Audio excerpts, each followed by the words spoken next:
Hello, I'm Hector Flores, and I'm the president of LULAC, the League of United Latin American Citizens. We're celebrating our 76th year, and we're going to have the best annual convention in Tucson, Arizona this year. Our theme is building our future through awareness and empowerment. And as you will recall, LULAC is the oldest and largest civil rights organization in this country. We always focus on education. So many of the issues dealing with education are going to be dealt at this conference. So I welcome you to attend this convention. It's going to be the most exciting convention in Arizona this year. So I hope to see you there.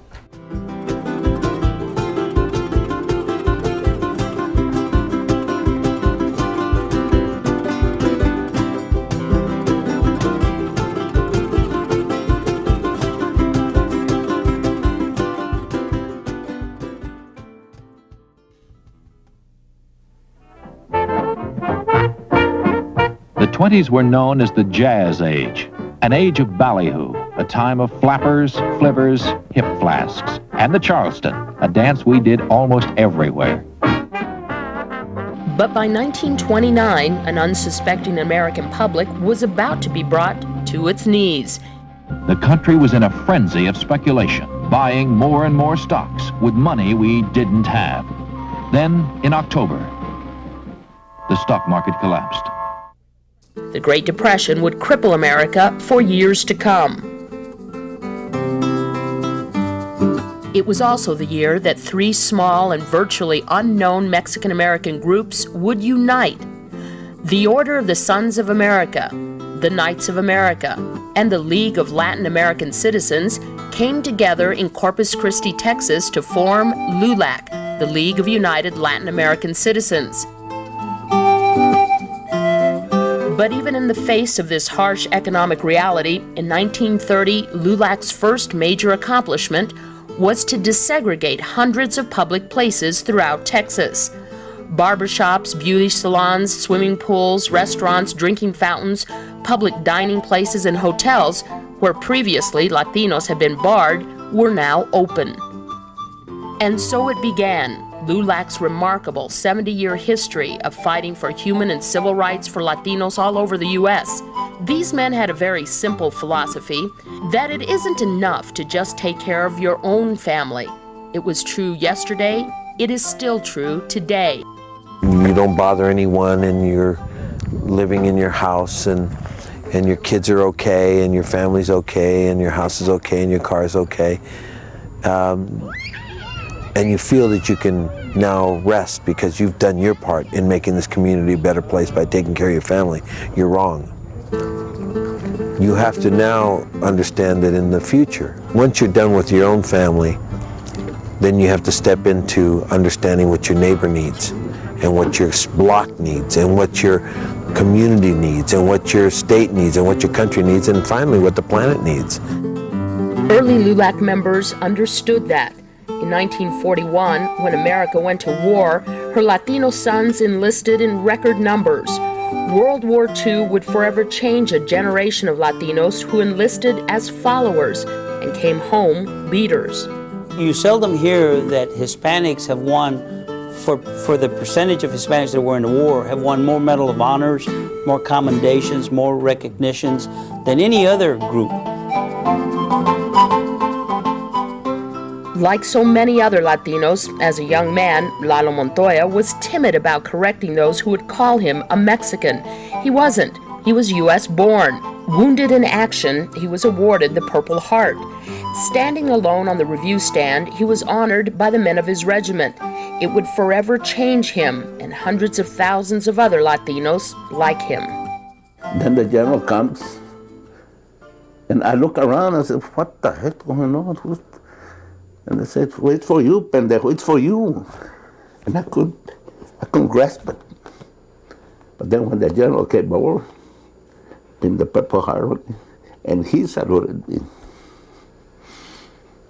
there was a great moment in my life. That's when I realized, brother, you are an American, a first-class American. Up until World War II, LULAC had been mostly a Texas organization, but a dramatic change came when Latino war veterans started coming home. LULAC's membership ranks from all over the country swelled. Latino veterans had learned the power of organizing. We found out what a squad of soldiers could do if they were well organized. We found out what a platoon could do if you're well organized. We found out what a company could do if you're well organized. So when we came back from the service, we opened the doors of opportunity, but opportunity did not come to us. We had to go behind those doors and see what was in store for us. If you try to go in there and look for the benefits by yourself, you couldn't do it. You had to be organized. The 1940s and 50s marked landmark efforts by LULAC. In 1946 in Santa Ana, California, LULAC filed Mendez versus Westminster, which ended 100 years of segregation in California schools. In 1947, LULAC protested the non-burial of veteran Felix Longoria and assisted in his burial at the Arlington National Cemetery. The GI Forum was born. In 1948, another LULAC lawsuit, Delgado versus the Bastrop School District, ended segregation of Mexican-American children in Texas. In 1950, LULAC and the American GI Forum filed 15 more school desegregation lawsuits. In 1954, LULAC attorneys took Hernandez versus the state of Texas all the way to the Supreme Court, winning the right for Mexican Americans to serve on juries. And in 1957 in Houston, Texas, these children became part of a new and intense mission by LULAC. They were part of the Little School of 400. It was a preschool program dedicated to teach 400 basic English words to Spanish-speaking preschool children. It eventually led to the formation of today's Head Start program for all children. I have a dream that one day... For the next 3 decades, civil rights, human rights, and education have been at the heart of the organization. LULAC now has strong grassroots chapters in almost every state in the U.S., plus Puerto Rico. Come on in. In 1997, the organization's first female national president, Belén Robles, ushered in a new era for LULAC with the opening of a Washington, D.C. national office. We have a lot to be proud of as Hispanics.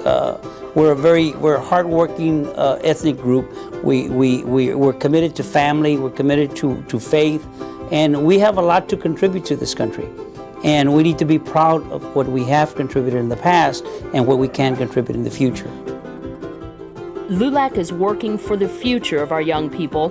We want their lives to be filled with good jobs, good families, higher education, and a solid grasp of the technology of the new millennium. The computers are for you, but the best computer, the computer that is the greatest of all, is your heart as it connects to your mind. Y aquí viene todo, racita. Y aquí viene el poder, y aquí viene el anhelo, y aquí viene el sueño, aquí viene el futuro. So press your eyes to the mirror and see something just. Press your eyes to the mirror and see someone you love. Stop the violence, stop the hate, educate. The future belongs to those that can imagine it.